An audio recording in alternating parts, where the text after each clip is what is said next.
میں 267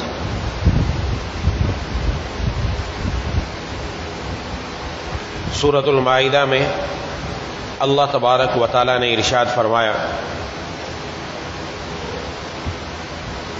یا ایھا الذین آمنوا علیکم انفسکم،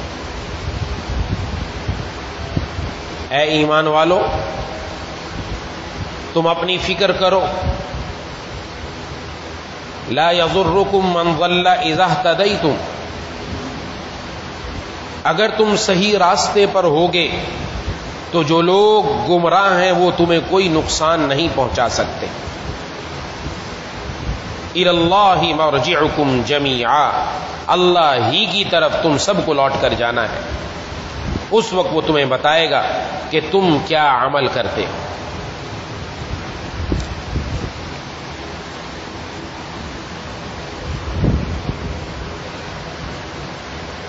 محبوب کبریا خاتم الانبیاء جناب نبی کریم صلی اللہ علیہ وسلم کے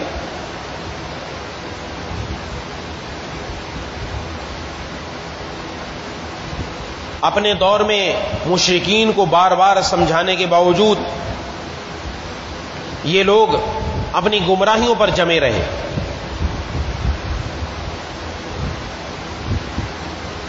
تو اس آیت میں اللہ تبارک و تعالی نے تسلی دی کہ جب آپ نے تبلیغ کا حق ادا کر دیا تو اب ان لوگوں کی گمراہیوں پر زیادہ صدمے کی ضرورت نہیں،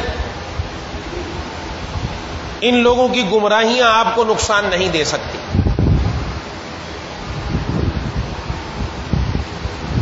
لیکن یہ بات بڑے اہم ہی ایک پیرائے کے اندر بیان فرمائی جو خاص طور پر آج کل ہمیں اس کی ضرورت ہے۔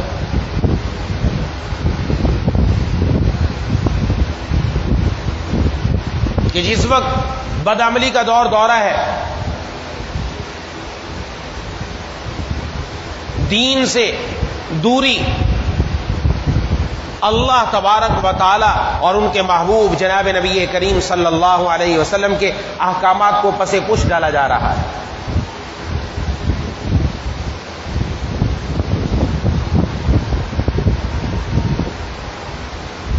اس وقت میں یہ آیت خاص ہمیں ہدایت دیتی ہے۔ ایسے حالات میں عموماً جب کہیں بھی کوئی بات ہوتی ہے تو ہم دوسروں کی بات کرتے ہیں، یہ ہمارا ایک ذہن بن چکا ہے، یہ ہماری ایک خرابی بن چکی ہے کہ مجھے دوسروں میں خرابی نظر آتی ہے، اپنے میں خرابی نظر نہیں آتی۔ جب بات کریں گے فلاں نے ایسے، فلاں تو رشوت لے رہے، فلاں تو جھوٹ بول رہے، فلاں تو سود سے باز نہیں آ رہے، فلاں کے اندر یہ خرابی، فلاں کے اندر یہ خرابی، لیکن اپنے اندر نہیں سوچے گا کہ میرے اندر کیا خرابی ہے۔ اس آیت میں یہ بات واضح کی جا رہی ہے، پہلے تم اپنے اندر کی خرابی کو دیکھو، دوسروں کو چھوڑو۔ اپنے اندر کی خرابی تمہیں نظر آنی چاہیے، اپنی جان کی فکر کرو کہ تمہارے اندر کیا کیا خرابیاں ہیں۔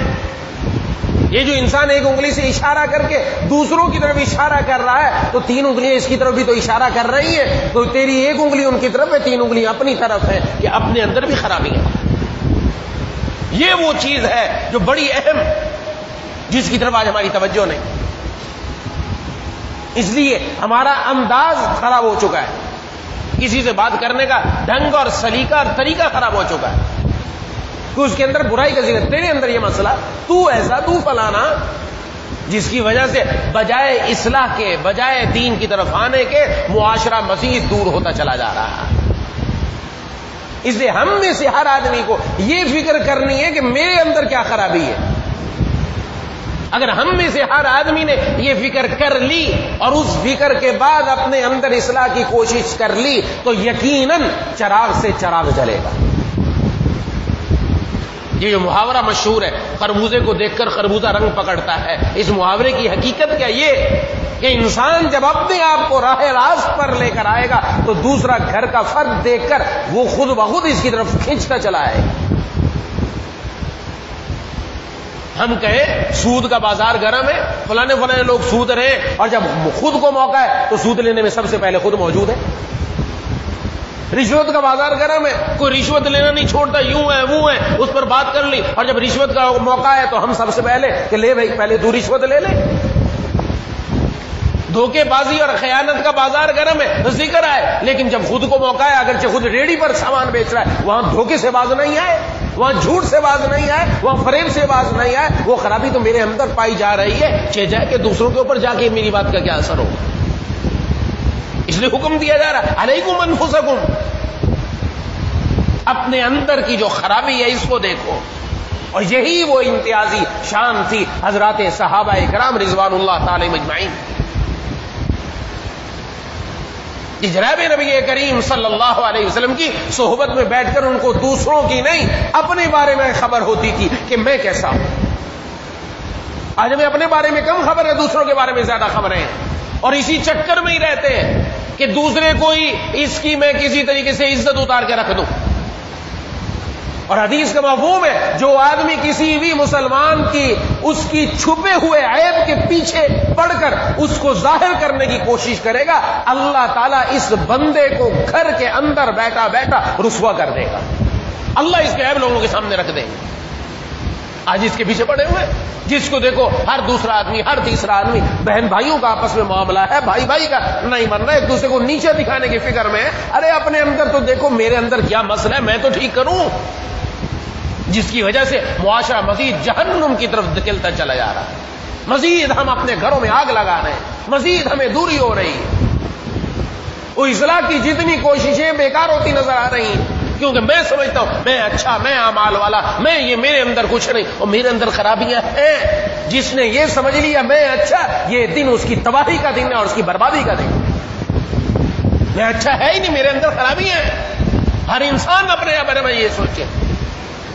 انبیاء علیہ السلام کے بارے میں عقیدہ ہے کہ وہ ہر قسم کی گناہوں سے، خطاؤں سے محفوظ اور معصوم ہے، ان سے خطا ممکن ہی نہیں۔ اور کون سا انسان ہے جس سے خطا نہ ہو سکتی؟ تو اس لیے یہ ذہن میں آنا چاہیے۔ حضرت حنظلہ رضی اللہ تعالیٰ جناب نبی کریم صلی اللہ علیہ وسلم کی خدمت میں رہا کرتے تھے۔ ایک مرتبہ گھر تشریف لانے کے بعد گھر سے باہر نکلے تو زبان پر یہ لفظ جاری ہے نافق حنظلہ، حنظلہ منافق ہو گئے۔ یہ نہیں لوگ منافق ہو گئے، لوگ چور بن گئے، نہیں، اپنے بارے میں حنظلہ منافق ہو گیا۔ حضرت ابوبکر صدیق رضی اللہ تعالیٰ عنہ سے ملاقات ہوئی تو یہ زبان پر جاری ہے کہ حنظلہ منافق ہو گیا، نافق حنظلہ۔ وہ بھی حیران ہو گئے کہ کیا بات ہے، آپ تو حضور صلی اللہ علیہ وسلم کے سچے صحابہ میں سے ہیں، ایسی بات زبان سے؟ تو عجیب جواب دیا، ہمیں جب جناب نبی کریم صلی اللہ علیہ وسلم کی صحبت میں ہوتے ہیں ایسا لگتا ہے کہ جنت اور جہنم ہمارے سامنے ہے۔ جب اٹھ کر ہم اپنے گھر میں آ جاتے ہیں، بیوی بچوں میں مشغول ہو جاتے ہیں، اپنے کاروبار میں مشغول ہو جاتے ہیں، تو وہ کیفیت نہیں رہتی۔ بات سمجھنی ہے، کیفیت نہیں رہتی، اعمال نہیں تبدیل ہوئے، نمازیں نہیں چھوٹی، کوئی اللہ کی نافرمانیاں نہیں ہو رہی، وہ کیفیت جو جناب نبی کریم صلی اللہ علیہ وسلم کے پاس ہے وہ گھر میں آ کر باقی نہیں رہتی۔ اس لیے مجھے شک ہو گیا کہیں حنظلہ منافق تو نہیں ہو گیا۔ ہائے ہائے، آج تو ہمارا عمل تبدیل ہو چکا ہے، عمل تبدیل ہو چکا ہے، ہمارا اٹھنے بیٹھنے چلنے پھرنے اور زندگی کا رخ بدل چکا ہے۔ جناب نبی کریم صلی اللہ علیہ وسلم کی سنتوں سے ہم انحراف کر چکے ہیں، آپ کی سنتیں پشبت ڈال دی ہیں، اللہ کے احکامات کو ایک طرف رکھ دیا ہے، اور ہماری زندگی اللہ کی نافرمانی میں گزر رہی ہے، اور پھر بھی اپنے بارے میں ہے کہ میں بڑا ٹھیک، اور وہاں صرف کیفیت بدلی، عمل نہیں بدلا، اور اپنے بارے میں شک ہونے لگ گیا، اور اپنے بارے میں خبر ہونے لگ گئی کہ کہیں حنظلہ تو منافق نہیں ہوں گے۔ کتنی بار یہ خیال مجھے اور آپ کو اپنے گھروں میں آتا ہے کہ میرے اندر تو ایسا نہیں منافقت کی علامتیں پائی جاتی، میرے اندر ایسا تو نہیں ہے کہ جناب نبی کریم صلی اللہ علیہ وسلم نے جو علامات بتائی میرے اندر تو نہیں پائی جا رہی کہیں۔ مجھے تو اپنی فکر کرنی ہے، نہیں کروں گا تو کون کرے گا اس کے اندر کی فکر؟ جب تک بندہ خود اپنی فکر نہیں کرنے والا ہوگا باہر والا کیسے کرے گا اس کی فکر؟ یہ خود کرنا پڑے گا، اس کو خود قدم بڑھانا پڑے گا۔ علیکم انفسکم، حضرت ابوبکر صدیق رضی اللہ تعالیٰ نے فرمایا کہ میری بھی یہی کیفیت ہے، یہ کیفیت تو میری بھی ہے، کہ چلو جناب نبی کریم صلی اللہ علیہ وسلم کی خدمت میں پہنچتے ہیں اور وہاں جا کر عرض کرتے ہیں. تو وہاں جب پہنچے جناب نبی کریم صلی اللہ علیہ وسلم کی خدمت میں تو حضرت حنظلہ رضی اللہ تعالیٰ نے یہی بات عرض کی کہ نافقہ حنظلہ منافق ہو گئے. آپ صلی اللہ علیہ وسلم نے ارشاد فرمایا کیا بات ہے؟ عرض کیا کہ آپ کے پاس ہوتے تو کچھ کیفیت ہی الگ ہوتی، لیکن جب گھر چلے جاتے ہیں، بیوی بچوں میں مشغول ہوتے ہیں، کاروبار میں مشغول ہوتے ہیں، وہ کیفیت بدل جاتی ہے. تو آپ صلی اللہ علیہ وسلم نے ارشاد فرمایا کہ جو مفہوم تھا کہ کوئی بات نہیں، کبھی یہ کیفیت ہوتی ہے، کبھی وہ کیفیت ہوتی ہے. کیفیت بدلنے سے انسان نہیں بدلتا جب تک کہ اعمال نہ بدل جائے. اسے فکر نہیں کرو، تسلی کا سامان کی. اور آج یہ والی کیفیت میرے اور آپ کے اندر آ گئی تو انشاءاللہ کام بن گیا. اپنے بارے میں سوچنا شروع کر دی، اپنی فکر شروع کر دی. میں بچنا شروع کر دوں کہ میں زندگی میں کتنی بار جھوٹ بول رہا ہوں صبح سے شام تک، میں کتنی مرتبہ غیبت کر رہا ہوں لوگوں کی. میں بیان تو کروں غیبت پر اور خود بیٹھ کر غیبتیں کروں 10 لوگوں کی، جھوٹ کے اوپر بات کر کے خود جھوٹ بولوں. کیونکہ کام نہیں بنے گا اس سے. اپنے اندر سے وہ چیز بدلنا پڑے گی، اپنے اندر سے وہ ختم کرنا پڑے گی. اس لیے علیکم انفسکم میں اپنے آپ کو لازم پکڑو، اپنی جان اپنے نفس کے اندر ڈھونڈو، تلاش کرو کہ میرے اندر کیا پایا جا رہا ہے، میرے اندر کون سی خرابی. جناب نبی کریم صلی اللہ علیہ وسلم کی ایک حدیث کا مفہوم ہے کہ آپ نے ارشاد فرمایا جس نے یہ کہا کہ لوگ برباد ہو گئے تو وہ خود سب سے پہلے برباد ہونے والا ہے. کہ لوگوں کی بربادی تو بعد میں، پہلی تیری بربادی ہے کہ تو اپنے اندر کیا دیکھ رہا ہے. یہ اشارہ کس بات کی طرف ہے کہ اس کو لوگوں کی برائیاں نظر آ رہی ہیں، اپنی برائی نظر نہیں آ رہی کہ میں کتنے پانی. دوسروں کی شکایتیں، بھائی نے میرے ساتھ یوں کر دیا، فلاں نے میرے ساتھ یوں کر دیا، ماں نے یوں کر دیا. آج تو بہت ساری شکایتیں ہمارے پاس. ارے میں نے کیا کیا؟ اگر میرے اندر بھی تو کوئی مسئلہ ہوگا کہ وہ میرے ساتھ ایسی حرکت کر رہے ہیں، کوئی گڑبڑ ہو رہی ہے میرے اندر بھی جس کی وجہ سے یہ مسئلہ پیدا ہو رہا ہے. ضرور میرے اندر گڑبڑ، ضرور. یہ یقین کر لینا چاہیے ہم میں سے ہر آدمی کو. جب ایسے معاملات آئیں تو اپنے معاملات کو دیکھنا شروع کر دیں. صبح سے شام تک کی زندگی کو کہاں مجھ سے گڑبڑ ہو رہی ہے جس کا اثر یہ نکل رہا ہے، جس کا اثر یہ نکل رہا ہے. اس لیے کہ دنیا والے مخالف نہیں ہوتے، کوئی گڑبڑ نہیں کرتا، لیکن جب بندہ اپنے مولا کو ناراض کرتا ہے تو دنیا والے بھی اس سے منہ پھیر لیتے ہیں. نگاہ اقربا بدلی، مزاج دوستاں بدلا. نگاہ اقربا بدلی، مزاج دوستاں بدلا. نظر ایک ان کی کیا بدلی کہ کل سارا جہاں بدلا. جب اللہ کی نظر بدل جائے تو سارا جہان بدل جاتا ہے. ایک بزرگ فرمایا کرتے تھے جس دن مجھ سے اللہ کی نافرمانی ہو اس دن میرا گھوڑا نافرمانی کرتا ہے، اس کا اثر وہاں تک جاتا ہے. اور ہم سمجھے کہ نہیں دوسروں کی بات ہے، اپنی تو کوئی بات نہیں. ارے ہم تو خود گناہوں میں ڈوبے پڑے ہیں، ایک بال گناہوں میں جکڑا ہوا ہے. دیکھیں تو صحیح ہماری عبادات، عقائد، معاملات، معاشرت، اخلاق کیسی ہے، کہاں پر گڑبڑ ہو رہی ہے. میرا لینا دینا کیسا ہے، میرا تولنا کیسا ہے، میرا خریدنا بیچنا کیسا. کہیں دھوکہ بازی تو نہیں کر رہا. آج بہت آسانی سے کہہ دیا جاتا ہے میں تو جی مفتیان کرام کے پاس بیٹھتا ہوں، ان سے پوچھ کر چلتا ہوں. ارے پوچھا تو ان سے کچھ تھا، چل تو اپنی مرضی سے رہا ہے. نام مفتیان کرام کا لگا دیا اپنے آپ کو تسلی دینے کے لیے، لوگوں کو دکھانے کے لیے کہ میں چل رہا ہوں. پتہ ہے کہ دھوکہ دے رہا ہے، خیانت کر رہا ہے. دھوکہ دینے، خیانت کرنے میں ایک نمبر میں آگے ہے. آج معاملہ یہی ہے، جہاں دیکھیں وہاں یہ مسئلہ نکلتا ہے. وجہ کیا ہے؟ اپنی طرف نظر نہیں. یہ وہ چیز ہے جو سب سے پہلے برباد کرنے والی. حضرت عمر فاروق رضی اللہ تعالیٰ عنہ، محبوب کبریا، خاتم الانبیاء، جناب نبی کریم صلی اللہ علیہ وسلم کے بہترین، اور حضرت ابوبکر صدیق رضی اللہ تعالیٰ عنہ کے بعد دوسرے نمبر پر جن کی بشارتیں، جن کے بارے میں جناب نبی کریم صلی اللہ علیہ وسلم کے فرامین ہمیں معلوم ہے، ان کی کیا کیفیت ہے. پتا چلا کہ جناب نبی کریم صلی اللہ علیہ وسلم نے ایک صحابی ہیں، ان کو جو جناب نبی کریم صلی اللہ علیہ وسلم کے رازدار صحابی، رازدار، آپ نے ان کو منافقین کی فہرست دی کہ کون کون بندہ منافق ہے. سب کو نہیں بتایا، صرف انہی کو پتا تھا، اس لیے وہ رازدار ہیں جناب نبی کریم صلی اللہ علیہ وسلم کے.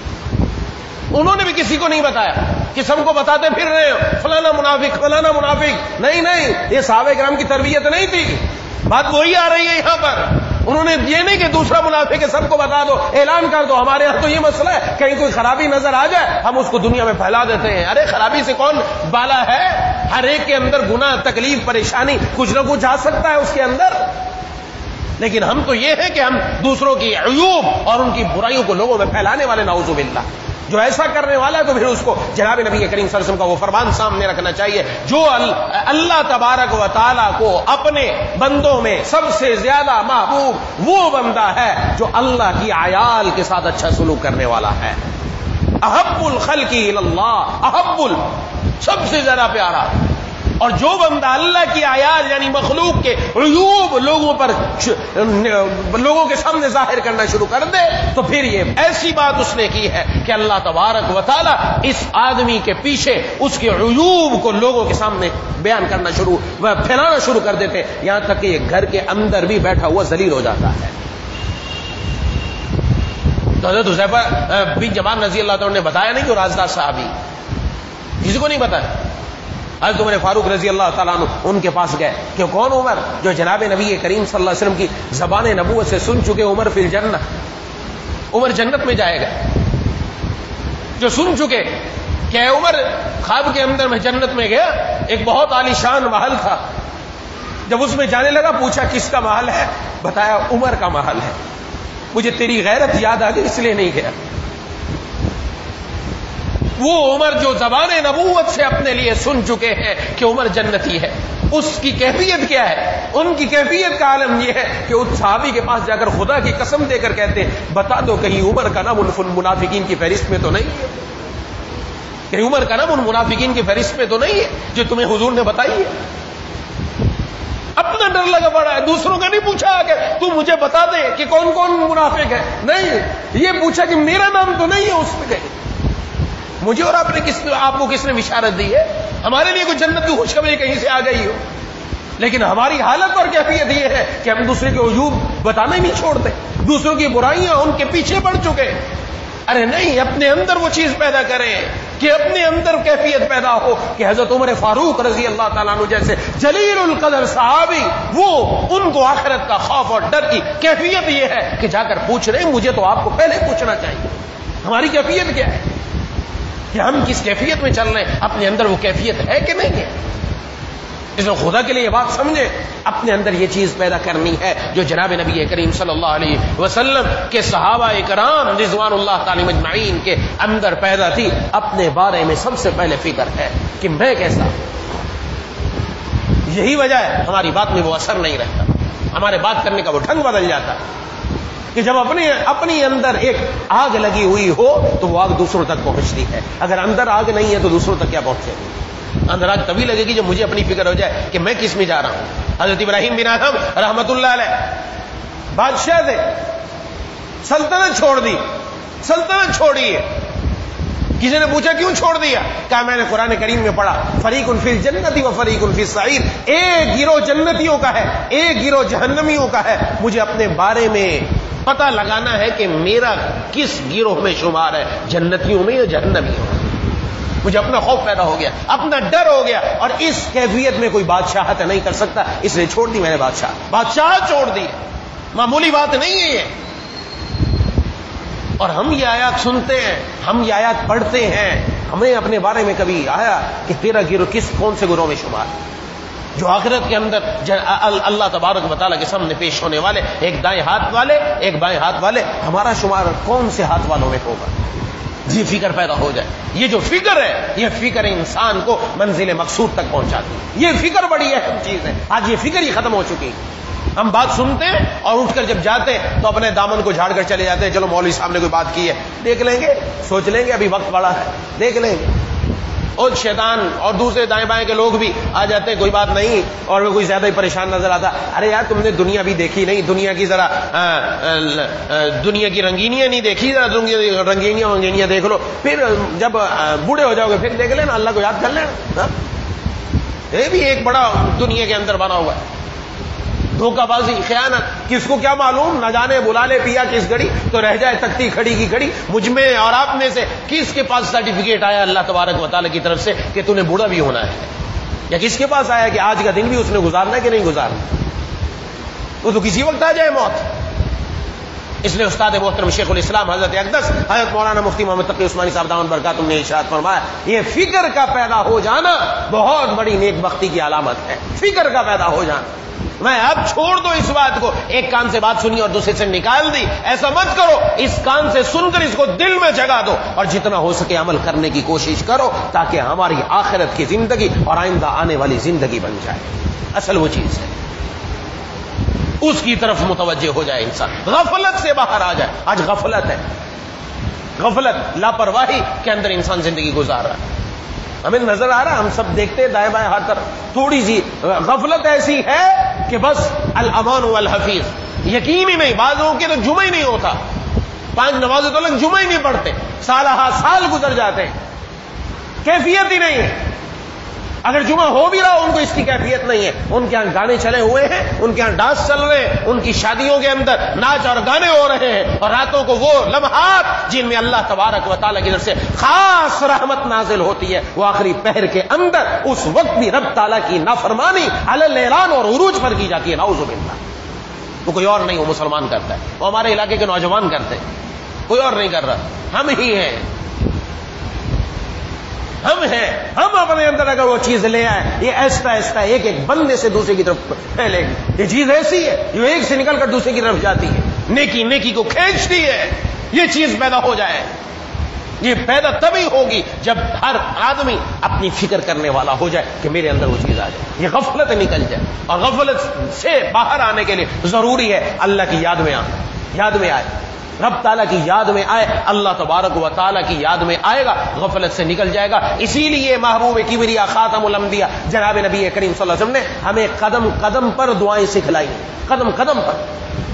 مسجد میں آؤ یہ دعا پڑھو، باہر نکلو یہ دعا پڑھو، گھر میں داخل ہونا یہ دعا پڑھو، باہر نکلو یہ دعا پڑھو، بیت الخلاء میں جانا یہ دعا پڑھو، باہر نکلنا یہ دعا پڑھو، کھانا کھانے بیٹھنا ہے یہ دعا پڑھو، کھانا ختم ہو گیا یہ دعا پڑھو، پانی پینا ہے یہ دعا، پانی پینے کے بعد یہ، اور ہر سونا ہے یہ، اٹھنا ہے یہ، قدم قدم پر سیڑھیاں چڑھنا ہے تو یہ پڑھو، اترنا ہے تو یہ پڑھو، قدم قدم پر ہماری رہنمائی کی، اس لیے کی کہ تاکہ بندہ غفلت سے نکل کر اللہ کی یاد کے اندر آ جائے۔ اور یہ جو آج ہمارے اندر الجھاؤ ہے، ہمارے کام الجھے ہوئے ہیں، ان کے اندر سلجھاؤ اللہ کی یاد سے پیدا ہوگا۔ جس کی زندگی میں اللہ کی یاد آ گئی اس کے کام سلجھنے لگتے ہیں، الجھتے نہیں سلجھنے لگتے ہیں، اور پھر اس کے گھر کے اندر حالات اور مزاج بدل جاتا ہے، پھر وہ گھر والوں میں جا کر چڑچڑا پن اختیار نہیں کرتا، ان کے ساتھ غصے نہیں ہوتا۔ یہ ذکر کی بدولت، اللہ کی یاد کی بدولت غفلت سے جب نکل جاتا ہے تو پھر ہر چیز کے ساتھ اس کی محبت بڑھتی چلی جاتی ہے، اور لوگوں کی محبت بھی اس کے ساتھ بڑھتی چلی جاتی ہے۔ یہ غفلت سے نکلنا ضروری، اس کے لیے اپنے ماحول کو درست کریں، ماحول کو۔ آج ہمارا اٹھنا بیٹھنا، چلنا پھرنا اور جاگنا سونا کہاں ہے، کن لوگوں کے ساتھ ہے؟ ہم اپنے ماحول کو ٹھیک کریں، ماحول کو۔ جب تک ماحول ٹھیک نہیں ہوگا کام نہیں بنے گا۔ کہتے ہیں کہ درزی بنانا کسی کو درزی کے پاس چھوڑ دو، وہاں بیٹھ کر درزی بن جائے گا۔ موچی بنانا موچی کے بعد چھوڑ دو، موچی بن جائے گا۔ یہ کہا جاتا ہے نیک جگہ پر چھوڑیں گے تو بندہ نیک بن جائے گا، بری جگہ پر رہیں گے تو بندہ برا رہے گا، برائی اختیار کرے گا، برائی کی طرف۔ اگر شرابیوں میں بیٹھے گا شرابی بنے گا، رشوت لینے والوں میں بیٹھے گا رشوت لینے والا بیٹھے گا، دنیا داروں کے اندر بیٹھے گا، اس کے دل میں بھی دنیا کی ہرس پیدا ہو جائے۔ اس لیے ضروری اپنے آپ کو بدل کر ایسی جگہوں پر لے کر جائیں کہ تاکہ ہماری زندگی میں بدلاؤ، غفلت سے نکل کر ذکر کے اندر آ جائے۔ اس لیے اس کے لیے بہت سارے الگ الگ مراحل ہیں، مختلف جگہ ہیں جہاں پر جا کر ہماری زندگی بدلتی ہے۔ مسجد میں آ جائے زندگی بدل جاتی ہے۔ اب مسجد کا ماحول ایسا ہے جو بندے کو اللہ کی فرما برداری کی طرف لے آتا ہے۔ ایسے ساتھی بیٹھے جو دین کی بات کر رہے ہیں ان کے ساتھ بیٹھیں گے، دین کی طرف توجہ ہو جائے گی۔ اسی طرح تبلیغی جماعت میں نکلنے کا فائدہ یہ کہ غفلت سے نکل کر ذکر میں آ جاتا ہے، اور وہ بعد میں آ کر اسی زندگی کو اپنے اندر بسا لے تو دیکھیں اس کی زندگی جنت کیسے بنتی ہے۔ نیک لوگوں کی صحبت میں جا کر بیٹھے، وہاں زندگی بدلتی ہے۔ کچھ وقت لگانے سے واپس آ کر اب ذمہ داری اپنے اندر وہ چیز باقی رکھے، ہر ایک کی ذمہ داری، ہر ایک کے ساتھ یہ معاملہ ہے، یہ دنیا کے اندر نظر آتا ہے۔ اس لیے جس کو یہ دعائیں یاد ہو جاتی ہیں وہ اب عام انسانوں سے ہٹ کر آگے بڑھ جاتا ہے، اور ایک حد تک اللہ کی غفلت سے باہر آیا، اللہ کی یاد سے جو غفلت ہوتی ہے اس سے باہر آیا، قدم قدم کی اس کو دعائیں یاد ہو جاتی ہیں۔ آج ہمارے بچوں کو بھی دعائیں یاد نہیں، اسکولوں کے اندر ان کو سکھایا گیا یار پتہ ہی نہیں۔ جب ہمیں نہیں پتا تو آگے اولاد کو کیا پتا ہونا ہے؟ وہ موٹی موٹی باتیں جو پہلے لوگوں کو معلوم ہوا کرتی تھی آج ہمیں معلوم نہیں تو اولاد کو بھی معلوم نہیں۔ اس لیے اس کا ذکر کیا جاتا ہے. اور ابھی عنقریب اجتماع بھی آنے والا ہے, اس کی بھی ترتیب بنانی چاہیے. اس اجتماع کے اندر جو پیسہ لگے گا وہ بھی نیک کام میں لگا. وہاں جا کر کتنے لوگ ایسے جہاں پر دین کی بات ہوتی, یاد رکھیں, وہاں فرشتے آ کر اس کو گھیر لیتے. ایک بندہ بھی ان میں مقبول نکل آیا, ایک بندہ بھی, ورنہ بہت ہوتے ہیں. اللہ تبارک و تعالیٰ اس کی وجہ سے سب کا کام بنا دیتے, سب کا.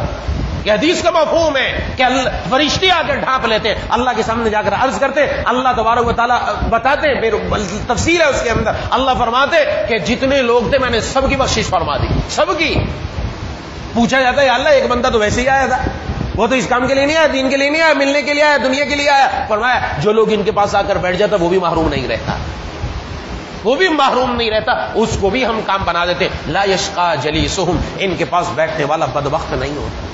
اپنی ترتیب بنانی چاہیے, جہاں جس چیز کے پاس جتنا وقت نکالے اور نکال کر آگے بڑھے. اس کے لیے یہاں سے بھی ترتیب بنی ہوئی ہے الحمدللہ. یہاں سے جانے کی ترتیب ہے. یہاں شام کو جو ساتھی جڑتے ہیں عشاء کے بعد, سجاد بھائی ہیں اور حافظ اسرار صاحب ہیں اور بھائی اسماعیل صاحب ہیں, ان سے ملنے انہوں نے ٹکٹیں لی ہوئی ہیں. آنے جانے کا خرچہ میرے خیال 4000 روپے کے قریب ہے, کوئی لمبا چوڑا خرچہ نہیں ہے, تو ویسے ہی خرچ کر لیتے. تو یہ آنے جانے میں یہ لگے گا. جاتے ہوئے وہاں جا کر جو کچھ سیکھ کر آئے واپس اپنی زندگی کے اندر لے کر آئے. وہاں بیٹھنے سے انسان کی تبدیلی آتی, بدلاؤ آتا ہے, ہر قسم کا انسان نظر آتا ہے, زندگی بدلتی ہے, انسان بہت کچھ دیکھتا ہے, اپنی آنکھوں سے دیکھتا ہے کہ اس دور میں بھی ایسے لوگ موجود ہیں جو اللہ کو یاد کرنے والے ہیں. اس دور میں بھی ایسے لوگ اپنی زندگیاں گزار رہے ہیں, ان کا بھی کھانا پینا بند نہیں ہوا, خرچہ بند نہیں ہوا, وہ کوئی بھیک نہیں مانگ رہے کسی کے سامنے, اللہ تبارک و تعالیٰ اور زیادہ عطا فرما رہے ہیں. اس کی کیفیت یہ اپنے اندر یہ چیز پیدا ہو جائے. یہ جو غفلت سے نکلیں گے, فکر والی, یہ فکر پیدا ہو جاتی, وہاں جا کر فکر پیدا ہوگی, انسان کی زندگی بدلے گی. اور اللہ سے مانگتے بھی رہنا چاہیے, یا اللہ اگر فکر میرے اندر پیدا نہیں ہو رہی, فکر بھی پیدا فرما دیجیے. یہ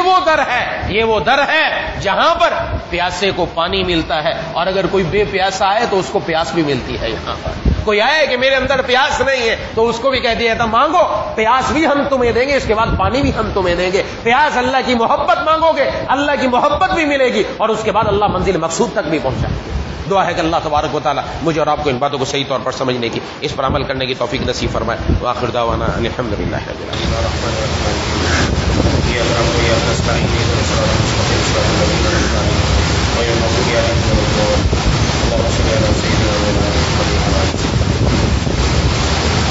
رب ربنا اغفر لنا ذنوبنا وكفر عنا سيئاتنا وتوفنا مع الابرار. اللهم انا نسالك حفظا حافظا وقلبا خاشعا وقلبا مقبلا. اللهم انا نعوذ بك من علم لا ينفع ومن قلب لا يخشع ومن دعوة لا تستجاب لها. يا الہ العالمین یا الراحمین یا ذا الجلال والاکرام, ہم سب کے تمام صغیرہ کبیرہ معاف فرما. یا اللہ ہم میں سے جو بیمار ہے, گھروں میں جو بیمار ہے, دوستوں احباب میں جو بیمار ہے, جنہوں نے بیماروں کی دعا کے لکھا ہے, ایک ساتھی نے اپنی باتوں کی لکھا ہے, یا اللہ سب کو شفا کاملہ عاجلہ مستمرہ نصیب فرما. جو مقروض ہے ان کو قرضوں سے رہائی نصیب فرما دیجیے. جو بے روزگار ہے ان کا حلال والا روزگار عطا فرما دیجیے. یا الہ العالمین جن کو حلال روزگار میسر ہے ان کے روزی میں اوپر کر عطا فرما. جو بے اولاد ہے ان کو ایک سال اولاد عطا فرما دیجیے. جو اولاد والے ان کی اولاد کو ایک مدت کی پرہیزگار بنا دیجیے. جن کی بچیوں کے رشتے نہیں آ رہے ہیں جو رشتے نصیب فرما دیجیے. اے الہ العالمین یا ذا الجلال والاکرام, ہم سب کے دلوں کو یا اللہ باطنی بیماریوں سے پاک فرما دیجیے. یا اللہ ہم سب کے دلوں کو بغض, کینے اور حسد سے پاک فرما دیجیے.